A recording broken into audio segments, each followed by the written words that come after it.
श्री हनुमान जी महाराज की जय। श्री न्यू वर्ष।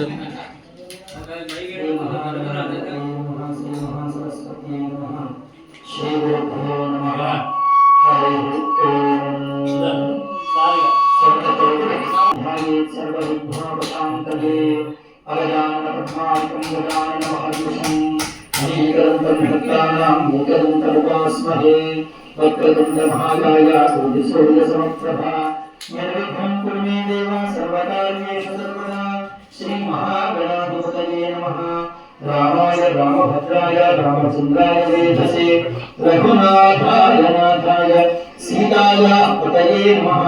श्री सीतारामचन्द्र स्वामिने नमः। मनोजवं मारुततुल्यवेगं जितेन्द्रियं बुद्धिमतां वरिष्ठं वातात्मजं वानरयूथमुख्यं श्रीरामदूतं शिरसा नमामि। श्री महागणाधिपतये नमः। సంవత్సరం శ్రీ విశ్వావసునామ సంవత్సరం అందరికీ తెలుగు సంవత్సరం తెలిసి ఉండాలి. గత సంవత్సరం క్రోధినామ సంవత్సరం అయిపోయింది. ఇప్పుడు సంవత్సరం పాటు నడ చైత్ర మాసం దాకా ఉండేది విశ్వావసునామ సంవత్సరం. మొత్తం 60 తెలుగు సంవత్సరాలు. 60 తెలుగు సంవత్సరాల్లో 39వది విశ్వావసునామ సంవత్సరం. సరే, విశ్వావసు అంటే అర్థం ఉంది. విశ్వావసు అంటే విశ్వమంతయు సంపద కలిగిన వాడు అని అర్థం. అంటే ప్రపంచమంతా మంచి సౌభాగ్యంతో సంపదతో ఉంటుందని దీని యొక్క సంవత్సరం యొక్క పేరు అర్థం అన్నమాట. కాబట్టి ఈ సంవత్సరం అంతా కూడా బాగుంటుంది అని మనం అనుకోవాలి. ఇది 39వ సంవత్సరం.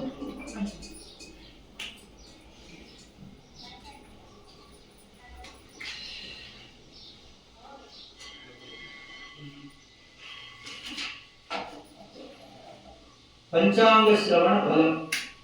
ఈ పంచాంగం ఈరోజు ఎందుకు వినాలి? ఏమేమి ఉంటాయి ఐదింటిలో? తిథి, వారము, నక్షత్రము, యోగము, కరణము. ఈ ఐదింటిని కలిపి పంచాంగము అంటారు.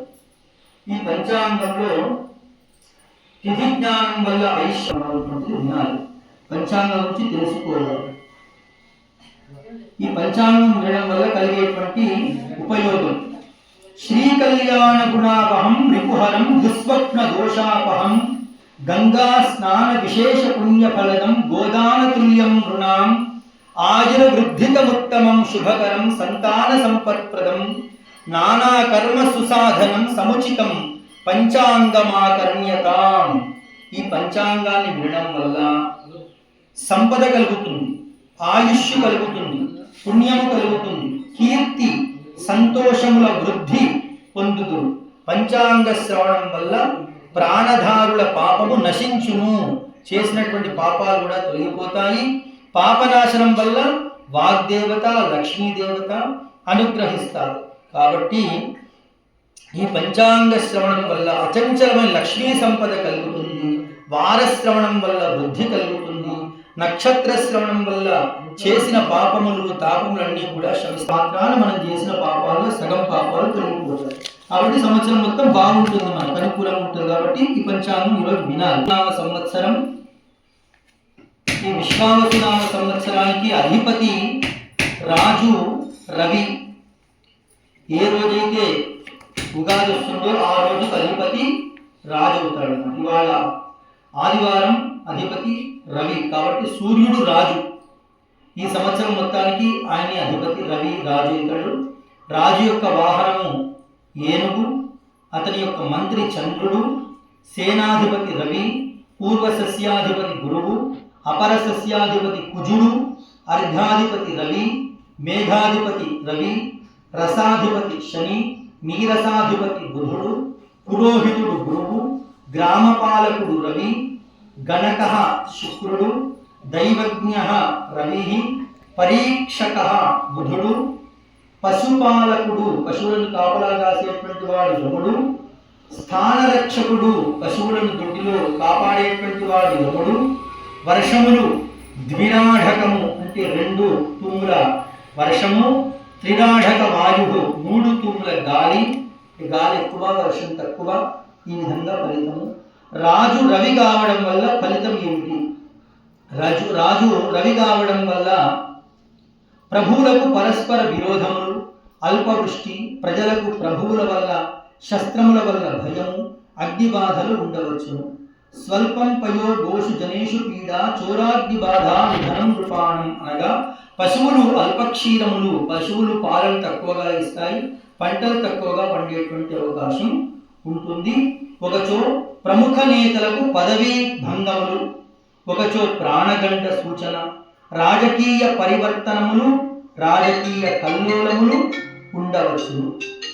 ఇక ధాన్యములు గోధుమలు, ధాన్యము, మిర్చి, మిరియాలు, కందులు, వేరుశనగ, ఇంగువ, కొబ్బరికాయలు, కట్టెలు, కలప, పగడములు, కెంపులు, ముతక నూలు వస్త్రములు, మామిడి పండ్లు, వక్కలు, గుర్రములు, ఎర్రని పదార్థములు, రసాయనపు ఎరువులు, పశువుల ధరలు పెరగవచ్చును.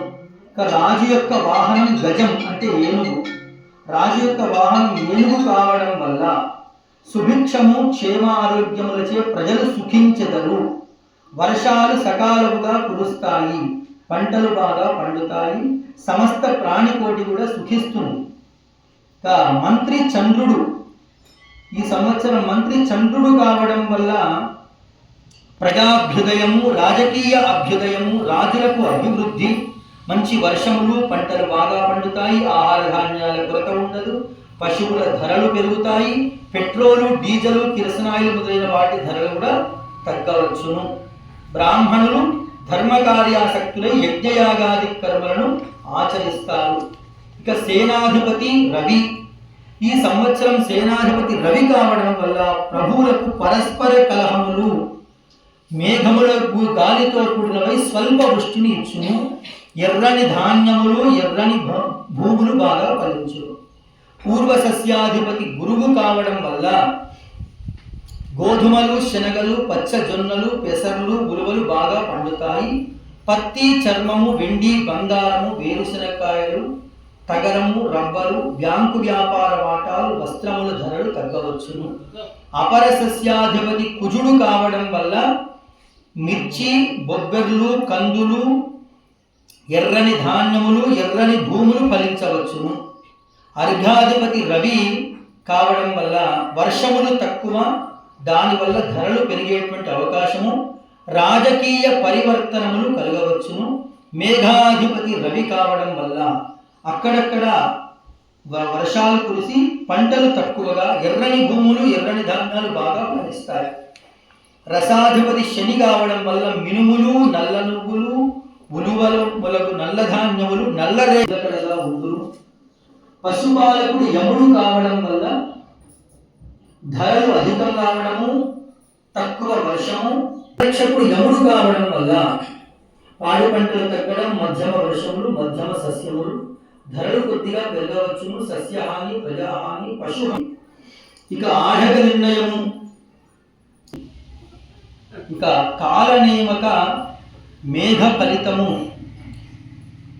సంక్రాంతి నిర్ణయం అవుతుంది. అనురాధ నక్షత్రము, వృద్ధి యోగము, కౌరవ కర్ణము, సింహలగ్నము, సంక్రమణము బుధవారమైనందున మందాకిని నామధేయము, కుంకుమ స్నానము, చనగాక్షత